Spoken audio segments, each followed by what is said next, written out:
السلام علیکم دوستو، فیاض خان حاضر ہے آج ایک نئے ولاگ کے ساتھ۔ آج میں بات کروں گا کراچی میں پچھلے کافی سالوں سے ایک سلسلہ چلا ہوتا ہے گینگسٹرز کا۔ تو ایک گینگسٹر ایسا تھا جس نے گلستان جوہر اور اس کے قریبی علاقوں میں بڑی دہشت پھیلائی ہوئی تھی۔ 200 سے زیادہ لوگ اس کے ساتھ تھے اور اغوا برہ تاوان، مرڈر، زمینوں پہ قبضے اور اس کے علاوہ ٹارگٹ کلنگ، بہت ساری ایسی چیزیں تھیں جو اس کے ذمے تھیں۔ اور پھر اس کو ایک سیاسی پارٹی کا کارکن بھی سمجھا جاتا تھا، گو کہ سیاسی پارٹی نے اس کی گرفتاری کے بعد اس سے لا تعلقی کا اعلان بھی کیا تھا۔ میں بات کر رہا ہوں لیاقت بنگش اور لیاقت ٹینشن، جس کا تعلق عوامی نیشنل پارٹی سے بظاہر تھا، اور وہ رابعہ سٹی گلستان جوہر میں اس کی رہائش تھی اور اس نے بہت سے اپارٹمنٹ وہاں قبضہ کیے ہوئے تھے، اور ایک بہت بڑا گینگ تھا جس نے پورے علاقے میں تباہی پھیلائی ہوئی تھی۔ پولیس کے لیے علاقہ پولیس کے لیے تو بہت بڑا چیلنج تھا اس کو گرفتار کرنا۔ اور لیاقت بنگش وہ کریکٹر تھا جس نے وہاں پر ہر دکاندار اور جو بھی بزنس مین تھا اس سے اس نے منتھلی اس نے باندھی ہوئی تھی، اور نہ دینے کی صورت میں وہ بے دریغ فائرنگ کرتا تھا، اور ان تمام لوگوں کو جو اس کا کہنا نہیں مانتے تھے یا اس کی حکم عدولی کرتے تھے ان کے لیے وہ موت کا فرشتہ تھا۔ اسی علاقے میں ایک اور گینگسٹر تھا، مدثر چیف یا مدثر لنگڑا بھی اسے کہتے تھے۔ ایک گینگ اس نے بھی بنایا ہوا تھا، وہ بھی یہی کام کرتا تھا، اور اسے بھی ایک سیاسی پارٹی کی سپورٹ حاصل تھی، اور یہ دونوں گروپ آپس میں اکثر و بیشتر لڑتے رہتے تھے، اکثر فائرنگ کا تبادلہ ہوتا تھا، اور ایک دوسرے کے علاقے میں گھس کے قبضہ کرنے کی کوشش میں یہ اکثر لوگ مارے جاتے تھے۔ اور ہوتا یہ تھا کہ ان کے چکر میں بے گناہ لوگ اکثر مارے گئے، پولیس والوں پہ انہوں نے حملے کیے۔ دونوں گروپ کسی صورت میں کم نہیں تھے۔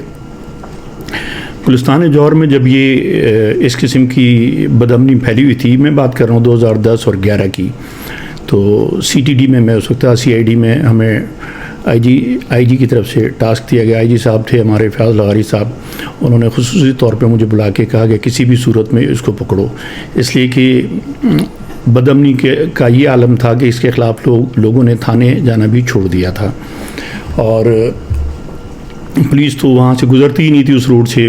ریزن یہ تھا کہ یہ اتنا منہ زور ہو چکا تھا کہ نہ یہ پولیس کے کہنے میں تھا، نہ پولیس سے ڈرتا تھا، نہ کسی اور اداروں سے ڈرتا تھا، ایون کہ جس سیاسی پارٹی کا جھنڈا لے کے یہ چلتا تھا یہ ان کے بھی کنٹرول میں نہیں تھا، اور وہ بھی اس سے ڈرتے تھے، یا بظاہر جو بھی سلسلہ تھا ان کا کہنا یہ تھا کہ یہ ہمارے کنٹرول میں بھی نہیں ہے، نہ اس کا ہماری کوئی پارٹی سے تعلق ہے۔ اس چیز کو دیکھتے ہوئے جب میں نے اس پہ ورکنگ شروع کی تو مجھے پتہ چلا کہ یہ جتنا مجھے بتایا گیا اس کے بارے میں، یہ اس سے کہیں زیادہ چیزوں میں انوالو تھا۔ اس پہ ورکنگ شروع کی، انفارمرز کو لگایا، اور میں نے اس پہ کافی کام کیا، میری ٹیم نے کافی کام کیا، اور اس کے لیے ہم نے بڑی گرفتاری کی کوشش جب شروع کی، اس پہ بڑے ریڈ کیے، مختلف قسم کی جگہوں پہ ہم نے یہ بظاہر تو رابعہ سٹی میں اور اس کے آس پاس کے علاقوں میں ہوتا تھا، لیکن رات کو یہ کہیں اور نکل جاتا تھا۔ تو ہم نے ٹیمیں بنائیں اس کے لیے، خاص طور پہ رات کو صبح فجر کے ٹائم ہم نے ڈفرینٹ جگہوں پہ اس کے لیے ریڈ کیے، جو کہ پولیس کا ایک طریقہ کار ہے۔ انفارمرز بھی اس کے بارے میں کوئی بھی انفارمیشن دیتے ہوئے ڈرتے تھے، لیکن آپ کو پتہ ہے کہ جب پولیس کسی کی پیچھے پڑتی ہے تو پھر وہ ایسا تو ہے نہیں کہ وہ بچ جائے۔ تو یہی ہوا، یہ اس سے اندازہ ہو گیا کہ بھئی میں اس کے پیچھے پڑ چکا ہوں، پولیس ہمارے دوسرے افسران بھی اس کے پیچھے پڑے ہوئے تھے۔ تو اس نے کیا کیا، اس نے مجھے بھی فون کروائے، سیاسی لوگوں سے کروائے، دوستوں سے کروائے، خود بھی اس نے مجھے کالیں کی کہ سر میں کچھ نہیں کر رہا، مجھے بدنام کیا ہوا لوگوں نے، میری جان چھوڑیں، اور مخالف سیاسی پارٹیاں ہیں جو مجھے بدنام کرتی ہیں، میرا کسی سے کوئی تعلق نہیں ہے۔ لیکن ہم تو اپنی ورکنگ کر رہے تھے۔ میں نے کہا ٹھیک ہے، تم اپنے آپ کو سرنڈر کر دو، اور جو بھی چیز ہوگی سامنے آ جائے گی، اور تمہارے ساتھ زیادتی کوئی نہیں ہوگی۔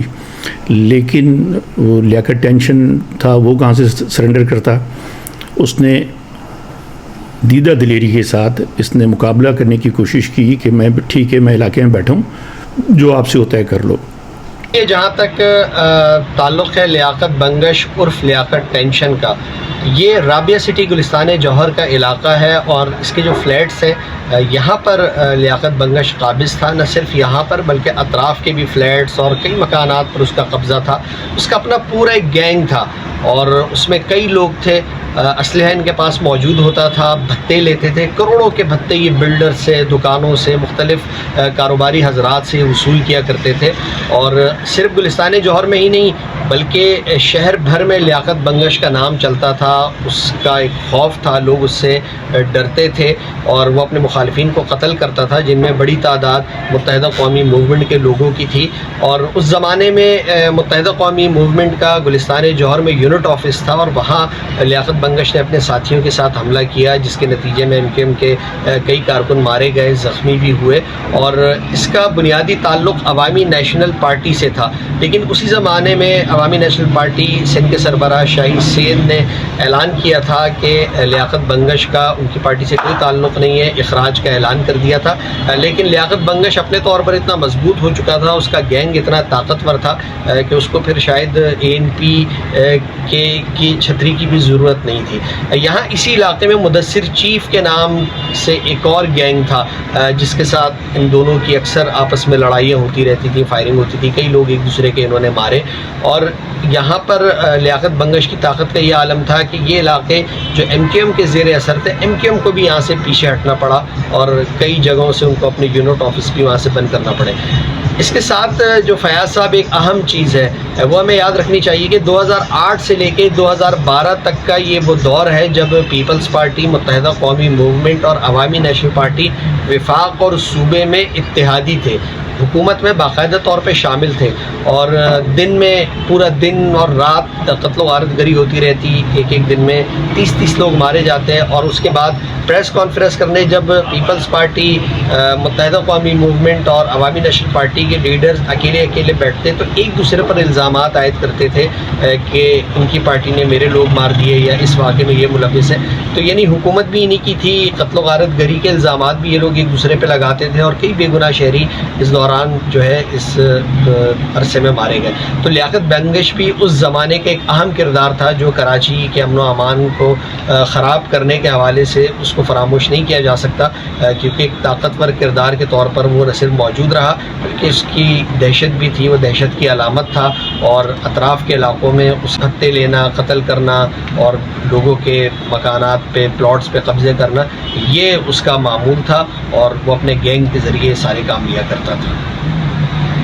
اس کے بعد ہوتا یہ کہ ہم اس کے پیچھے پڑ گئے، اور اس کے لیے کراچی میں رہنے کی جگہ تنگ ہو گئی، تو اس نے پلان کیا اپنے ساتھیوں کے ساتھ کہ ایک دو جگہ ہم سے فائرنگ کا تبادلہ بھی ہوا، نکل گیا وہاں سے، اور کچھ ایسی جگہیں تھیں جہاں انفارمیشن ہمارے پاس تھی لیکن یہ کچھ دیر پہلے وہاں سے نکل چکا تھا۔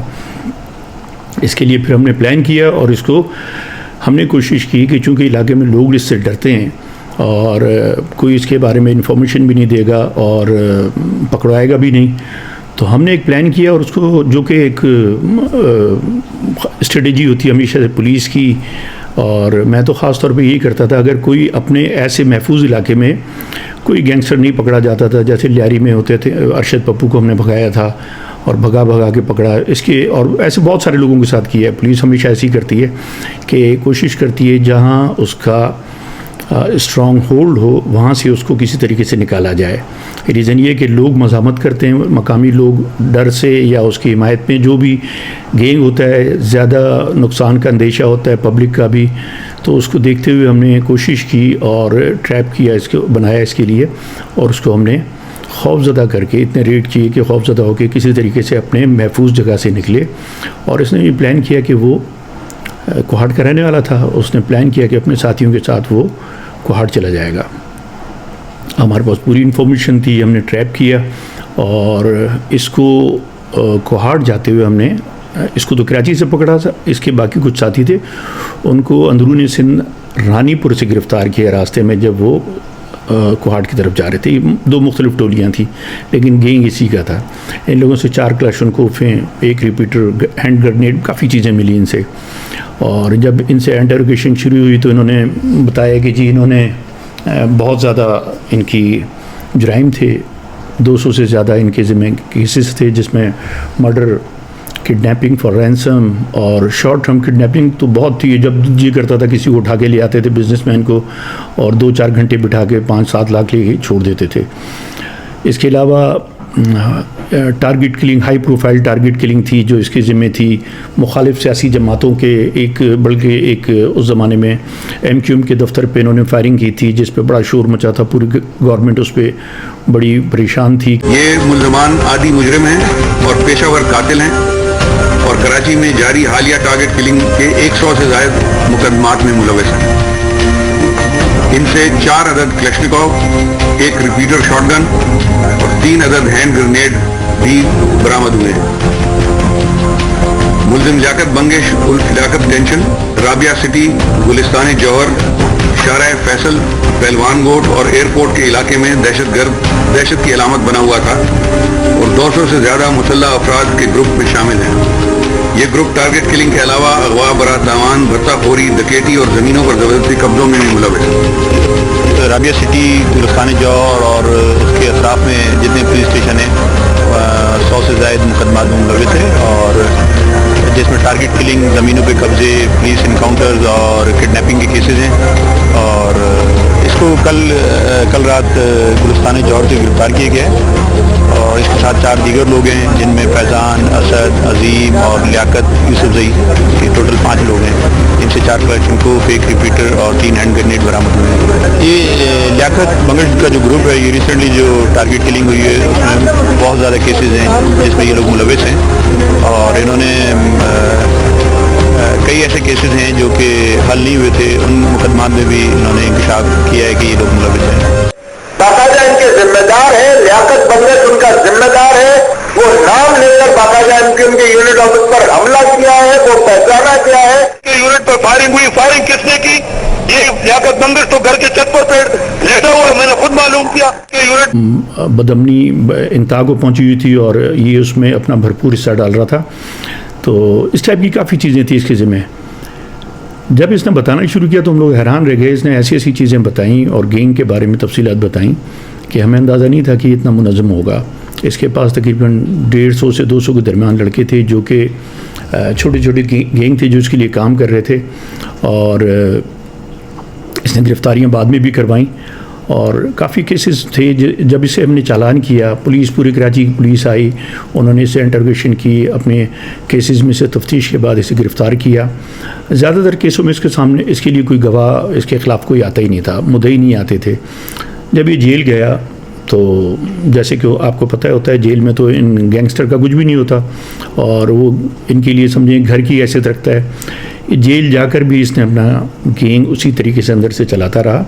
اور جب یہ 2 سال بعد یہ نکل آیا پھر جیل سے، بلکہ 2 سال بھی پورے نہیں لگے اس کو جیل سے نکل آیا. وجہ اس کی یہ تھی اس کے خلاف کوئی مدعی کورٹوں میں نہیں جاتا تھا، کوئی گواہ اس کے خلاف نہیں جاتا تھا.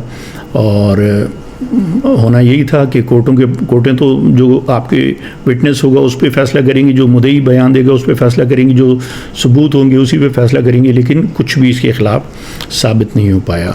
یہ نکلا، اس نے نکل کے دوبارہ وہی کام شروع کر دیا. اور میں حیران تھا. یہ بڑا، میں جب اسے پکڑا، بڑا سمجھدار اور ینگ لڑکا تھا، اور جب اسے گرفتار کیا تو 27-28 سال اس کی عمر تھی، اور بڑی سمجھداری کی باتیں کرتا تھا. اچھا تھا، دیکھنے میں گڈ لکنگ تھا، بات چیت بھی اچھی کرتا تھا، اور سیاسی شعور بھی تھا جو باتیں یہ کرتا تھا سیاسی طور پہ. لیکن یہ کسی بھی طریقے سے کسی سیاسی پارٹی کا کارکن نہیں تھا، یہ گینگسٹر تھا. گو کہ اس نے پناہ لی ہوئی تھی، اس نے بھی ANP کی، لیکن ANP کے لوگ بھی اس کے پیچھے نہیں آئے اور نہ انہوں نے اسے اون کیا. آخرکار برائی کا جو انجام ہوتا ہے اس کے ساتھ بھی وہی ہوا. اور یہ 2012 میں جب اپنی حرکتوں میں بہت آگے بڑھ چکا تھا، ایک دن پولیس اور رینجرز نے اس پہ مشترکہ ریڈ کیا گلستان جوہر رابعہ سٹی میں جو اس کا گڑھ تھا. اور یہ پولیس مقابلے کے بعد بھاگتے ہوئے یہ 6ٹھی منزل سے نیچے گرا ہے اور اپنی جان سے ہاتھ دھو بیٹھا. تو آپ نے دیکھا کہ برائی کا انجام برائی ہے، اور اس کے لیے اچھا موقع تھا جب یہ جیل سے آیا تھا توبہ طائب کرتا اور اپنی زندگی کو ڈھنگ پہ لا سکتا تھا. جب اس کا انتقال ہوا ہے 29 سال اس کی عمر تھی, کچھ بھی نہیں تھی, ینگ بچہ تھا, اور ایک اسلحے کی جو سیاست اور دوڑ لگی ہوئی تھی کراچی میں اس دور میں, یہ اس کا شکار بن گیا. اور جس طریقے سے ٹارگٹ کلنگ اور دوسری چیزوں میں انوالو ہوا, پھر اس کو واپسی کا راستہ نظر نہیں آیا. بہرحال آج اس کے لیے جو بھی ابھی بھی کچھ لوگ ہیں, جو ابھی 2021 میں نے ایک دیکھا یوٹیوب پہ, بلکہ میں نے دیکھا کہ اس کے لیے کچھ لوگ ہیں جو ابھی بھی اس کے کچھ رشتہ دار ہیں اور کچھ اس کے دوست ہیں جو اس کے ابھی بھی اس کے لیے کہ جلسہ جلوس اور ریلیز بھی نکالتے ہیں. تو میں بڑا حیران ہوا کہ یار کرمنلز کے لیے کون کرتا ہے یہ. لیکن بہرحال پاکستان ہے, پاکستان میں تو کرمنلز کو ہی پوجا جاتا ہے, اور جو کرائم کو لوگ پسند کرتے ہیں, کرمنلز ان کے لیے آئیڈیل ہوتے ہیں. لیکن کبھی بھی برائی کا انجام اچھا نہیں ہوا, برائی کا انجام ہمیشہ ہی برا رہتا ہے. تو امید ہے آپ کو آج کا یہ ولاگ پسند آیا ہوگا, اور اگلی دفعہ انشاءاللہ کچھ نیا لے کے حاضر ہوں گا. تب تک اجازت دیجیے, اللہ حافظ.